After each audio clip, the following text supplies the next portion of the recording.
অনুষ্ঠান আপনারা জানেন যে আমাদের সদস্যের সরকার মাননীয় প্রধানমন্ত্রীকে অত্যন্ত কনসার্ন এই বিষয়টাতে যে কোনো একটা শিশু যাতে এই সুবিধার বাইরে না থাকে সেই জন্য তিনি কিন্তু কঠোরভাবে নির্দেশনা দিয়েছেন এবং একটা সুস্থ সবল এবং মেধাভিত্তিক রাষ্ট্র গঠনের জন্য আর একটা মেধাভিত্তিক প্রজন্ম রেখে যাওয়ার জন্য তিনি যাতে সব ধরনের স্বাস্থ্য মন্ত্রণালয় থেকে শুরু করে সিভিল সার্জন কার্যালয় থেকে শুরু করে সব ধরনের কর্মসূচি গ্রহণ করা হয় সে বিষয়ে তিনি সবসময়ের জন্য বলে যাচ্ছেন। কারণ আমাদের এসপি মহোদয় বলেছেন যে আগামী শিশুকে একটা বাসযোগ্য পৃথিবী দিয়ে যেতে হবে।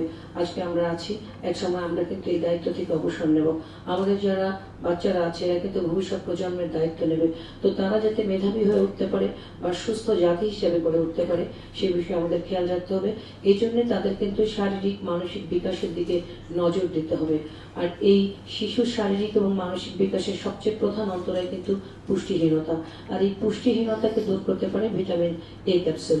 সিভিল সার্জন মহোদয় আপনাদেরকে ব্রিফ করেছেন যে কোন কোন টাইপের খাবার খেলে ভিটামিন এর ঘাটতি পূরণ হবে বা ভিটামিন এ পর্যাপ্ত পরিমাণে শিশুর শরীরে থাকবে সে বিষয়ে তিনি আপনাদেরকে ব্রিফ করেছেন।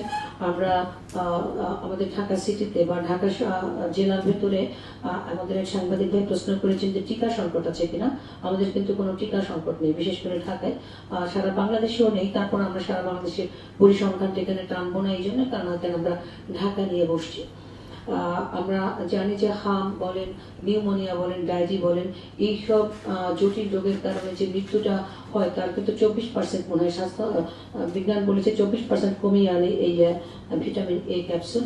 তো আমরা সবাই যেন সচেতন থাকি। এটা আমাদের এসপি মহোদয় বলেছেন যে এটা কিন্তু একক কোনো দায়িত্ব না, এটা সমন্বিত উদ্যোগ। রাষ্ট্র এই পাশে রাষ্ট্র বসা আর ওই পাশে আপনার সাধারণ নাগরিক বসা, সচেতন নাগরিকরা বসা। রাষ্ট্র শুধু কোনো একটা কার্যক্রমে একটা দায়িত্ব নেবে তা না।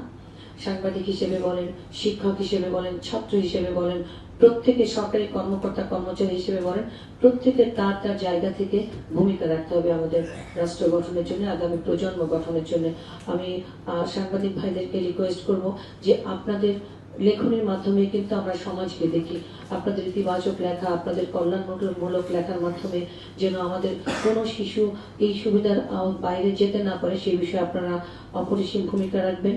আমরা মাইকিং করছি, টেলিভিশনে দেখানো হয়, মসজিদের খুতবায় বলা হচ্ছে, কোথাও কোথাও লিফলেটও বিতরণ করা হয়। আমাদের মূলত প্রচেষ্টার অভাব নেই যে একটা শিশু যাতে এই সুবিধার আওতার বাইরে থাকে। তারপর আপনাদের কাছে আমাদের অনুরোধ থাকবে যেন আপনারা পর্যাপ্ত পরিমাণে ভূমিকা রাখেন। আমরা আগামী দিনের জন্য শিশুর জন্য বাসযোগ্য পৃথিবী রেখে যেতে পারি, সেই জন্য আমাদের প্রত্যেকটা কর্মসূচি যাতে সফল হয় সেই প্রচেষ্টা আমাদের থাকবে, আপনাদেরও যেন থাকে। এসপি মহোদয়কে